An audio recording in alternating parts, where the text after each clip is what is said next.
It is time for the Week 3 Power Rankings for the Wooper Club League Season 10. I am IllLogic, coach of the Buffalo Bouffalant, and I am joined as always by SteveChuck, coach of the Waterdeep Wobbuffets.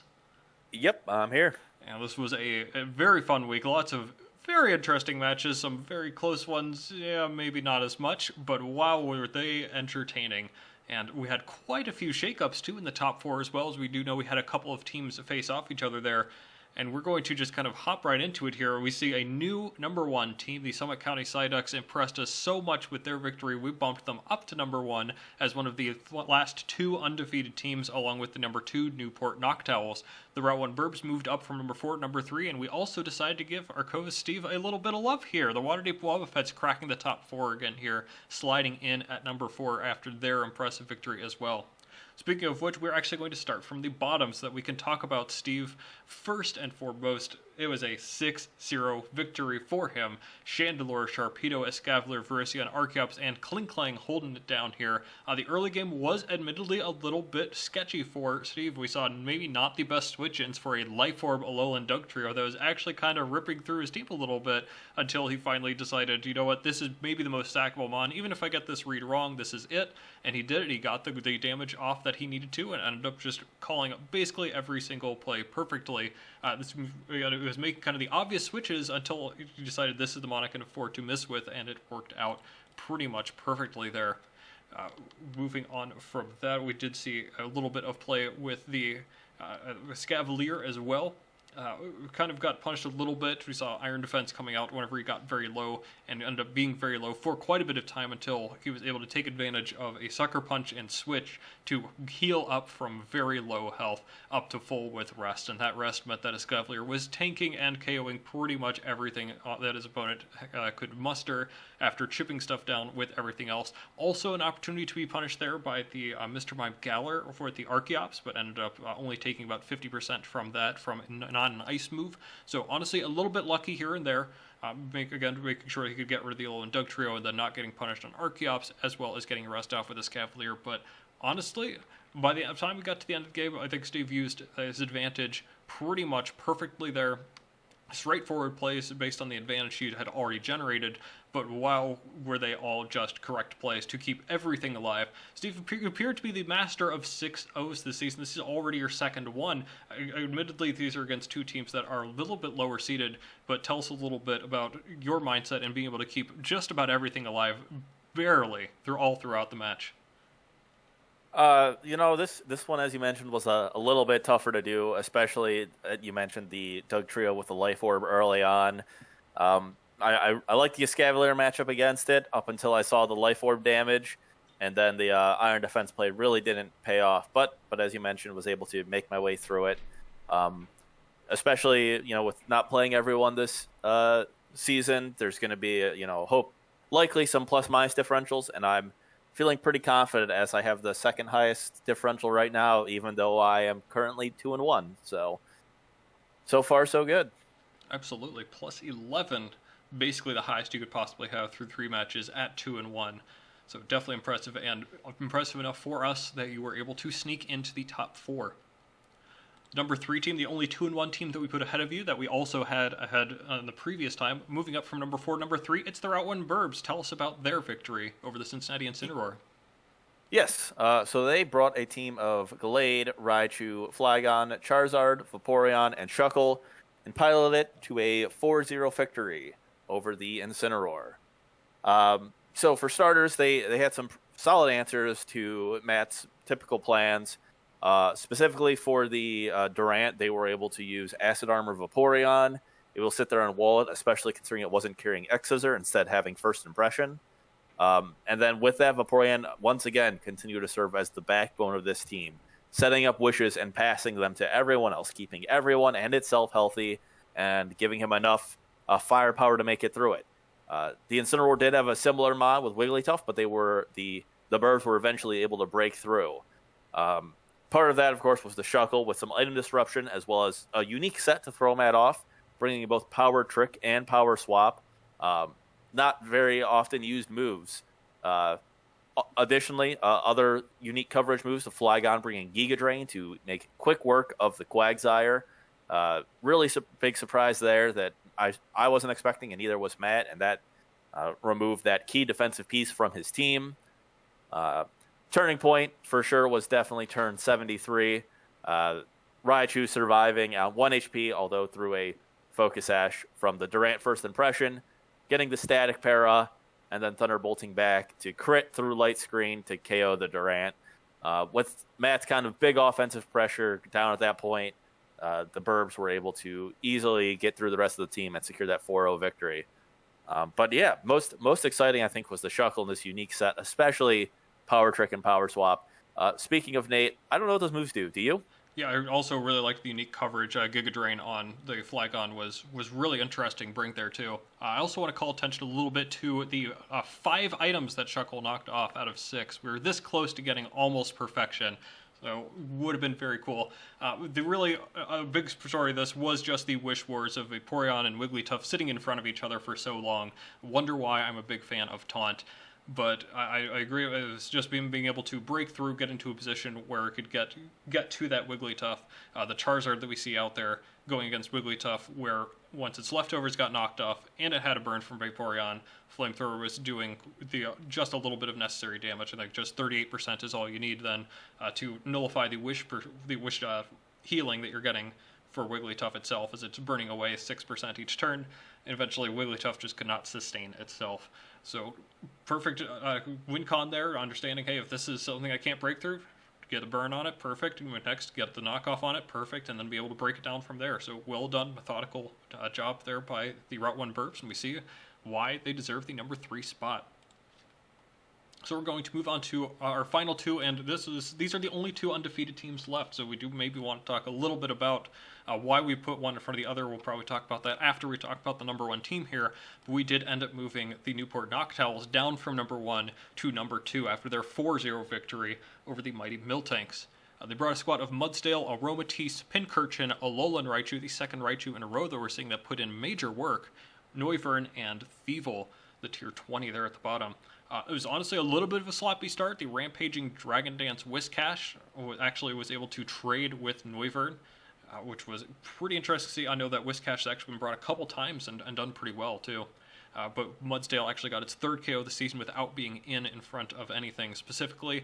Of course, that changed whenever the Scyther got a little bit greedy trying to Swords Dance in front of the Mudsdale, who finally nabbed that KO that it itself earned just straight up in front of something else.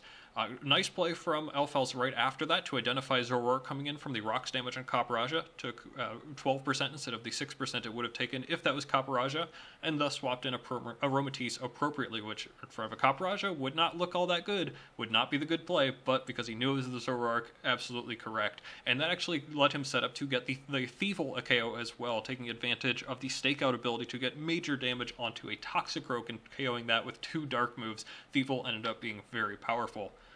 In the endgame, I do think maybe the Pincurchin sack was a little unnecessary, but Mudsdale really did a great job of walling everything that was left, especially the Tyrantrum that was at full health, and the only thing that really threatened it at that point was the Power Whip coming out from Copperajah, so we really don't have too much of an issue with it, especially because it meant that the Alolan Raichu could come out right at the end and rip through the team a little bit. Even if it didn't OHKO the Tyrantrum, it just wanted to set up a Dragon Dance as a last-ditch effort to try and get something out of the game. Hopefully with Electric Train going down, it could outspeed and do something, but I think that ended up being the correct play. Just letting Alolan Raichu get that little bit of damage in there, knowing you had a healthy Mudsdale in the back, just in case anything went wrong, and end up with a 4-0 victory.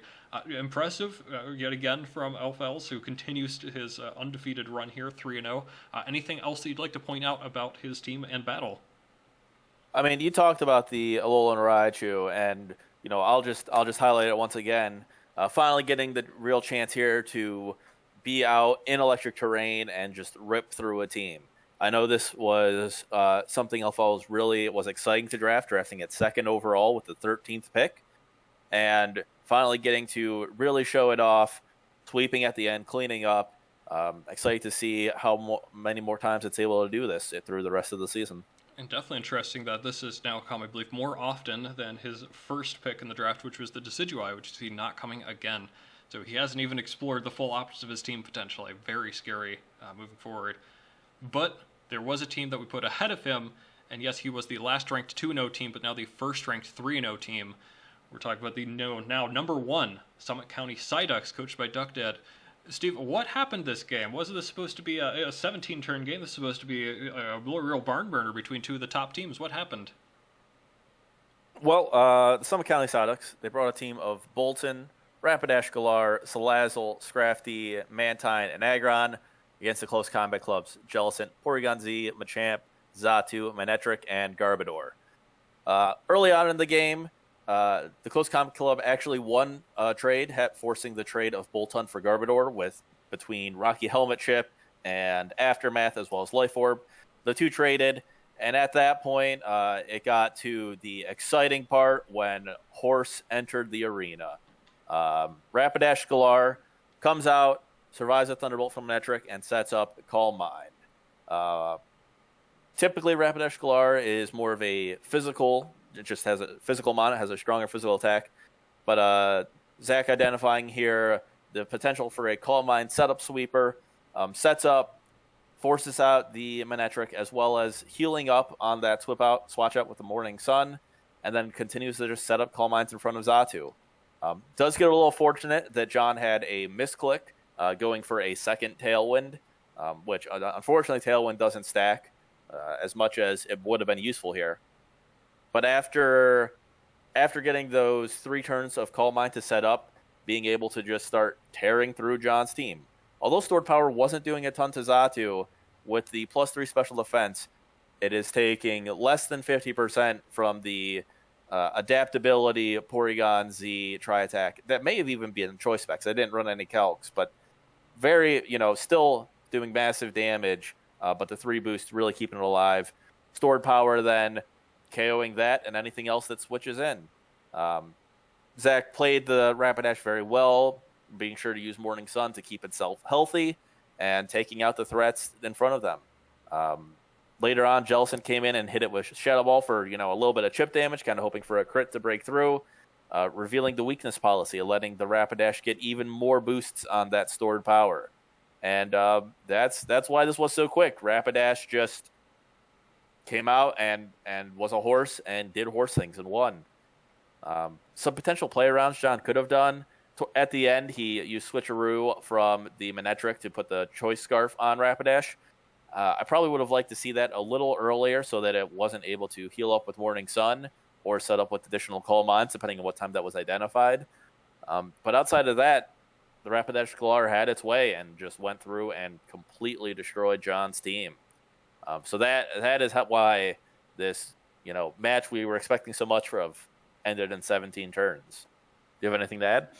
I definitely agree with the Manectric. Even on that first turn, whenever they had the double blind switch after, by the way, Duck Dad ended up getting all 7 KOs because of the Life Orb recoil onto Boltund. After that double blind switch, it sure seemed like that should have been a Volt switch coming out from the Manectric. That definitely needed to be saved for a little bit later. You can definitely it had a scarf on it so it could outspeed the Salazzle as Revenge Killer. It was important for the Mantine. It was looking even more important just because the Boltund was gone. So I don't know what the reasoning was for staying out there in the first place, but a quick Volt switch into something else could have potentially gotten him into a better answer to be able to do something rather than give it another turn or two to Calm Mind up. Could have gone into potentially the Xatu to set up his Tailwind strategy, which was meant for Machamp, which that's the other point I'd like to make.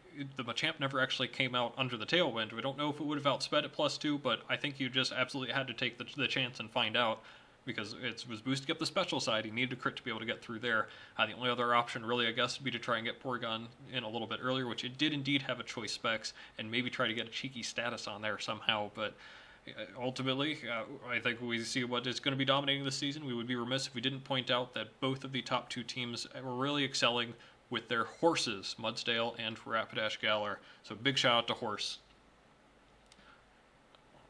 With that, we are going to highlight a couple more teams that we do think we need to keep a close eye on. We talked a little bit about the Close Combat Club already, how their strong start to the season maybe tapered off a little bit here, but nothing too terribly concerned about, though it was enough to drop him just a little bit there. So we're going to go for the Seattle Steamrollers again real quickly here. He was able to hop ahead of me because in his battle he was able to secure a 6-0 victory himself, getting all 6 KOs with 1 Mon, the Slowking Galar. Glowking absolutely ripping through Joya, which, is just a staple of Joya at this point, getting swept by something. Maybe went for the sweep a little bit early. Could have calm minded one or two more times in there early on, but honestly, it definitely seemed to work out for him just fine, getting 6-0 with the Glow King Calm Mind sweep. Especially after the Turtonator Draco metered in front of it, just didn't do quite enough, left him wide open, gave Chad just too many turns to do anything with. We've got him up here in the top half now, and it's really been focused around that Glow King. What do you think about Chad's season so far, Steve?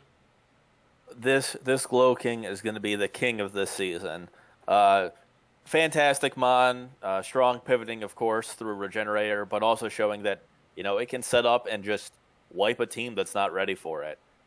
Very, very excited to see what it does the rest of the season. Very excited I don't play Chad in the regular season.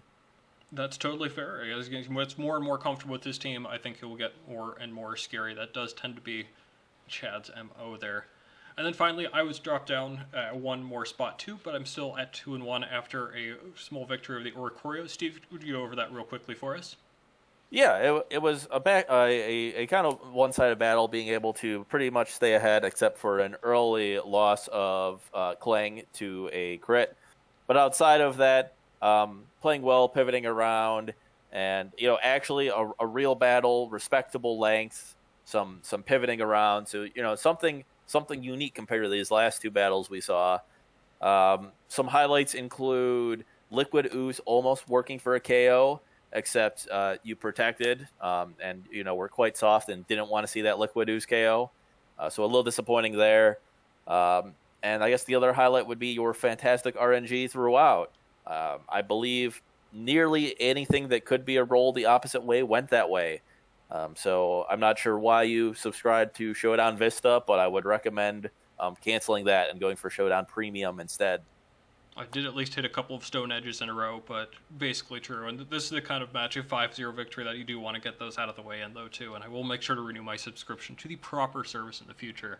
I do kind of wish I was able to sub up on turn 1 with Rotom Frost. It looks like that could have put in a ton of work. Of course, that would have been dependent on Blizzard hitting in the first place, so maybe it wouldn't have been the call anyways there.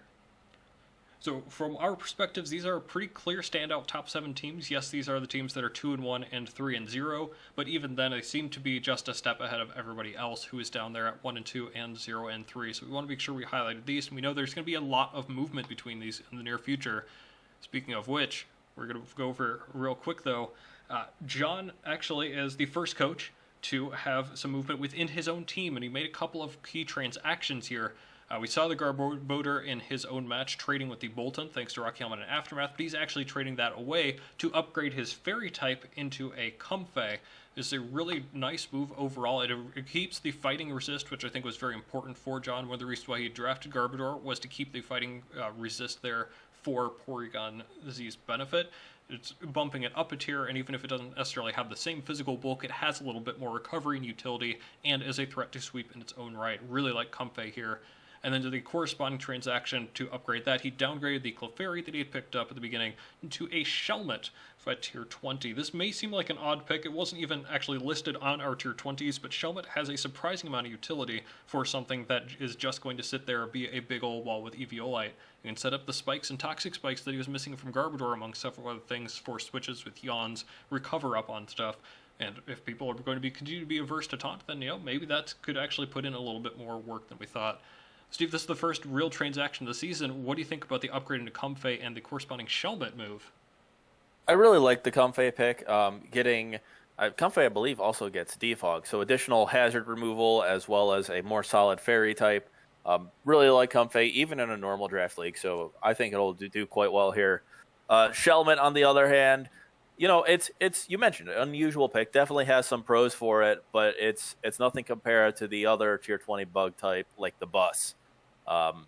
So I can't compare to Charger Bug, therefore probably not worth picking up. Well, true. It does at least have a Knight's helmet there, so maybe that it's not necessarily a bus, but maybe it'll be able to do something for him, even if it can't Volt Switch out and be a bus. So that'll wrap it up here. We only have now the Week 4 matches to go over. And oh boy, we have some doozies there. We see just those top 3 matches have the 2 through 7 teams facing off with each other. Everyone in our 2 watch list facing off against someone in the top 4 with a chance to make a big move. We've got, of course, the Close Combat Club with another big, tough opponent. He's just had a brutal little stretch here. So, faces the Route 1 Burbs trying to claw in his way in. Seattle Steamrollers fresh off of a steamroller of their own against the Newport Noctowls. And, that's probably it. I don't think there are any other matches to talk about. Steve, what do you think? I mean, I'm excited for the Agrons and Miltanks. One of these winless teams will get their first win of the season. So, looking forward to that. Absolutely. There's nothing else at the top there that we need to look forward to. It's probably just going to be a clean sweep for the Bouffalant anyways. Ooh, for the Bouffalant. I have not traded for Bouffalant yet. Hold on. That's true, and I don't... Was it a mistake not to draft my mascot in this league either? Maybe. We'll find out if that is the turning point for our battle here. We've got one more week before our halfway bye week, and as we see from some of these matches, their standings could shift quite a bit, or they could potentially solidify a little too much for our likings here in the middle. So this is going to be a big week. We hope to see you all next time for the Week 4 Power Rankings as well. See ya.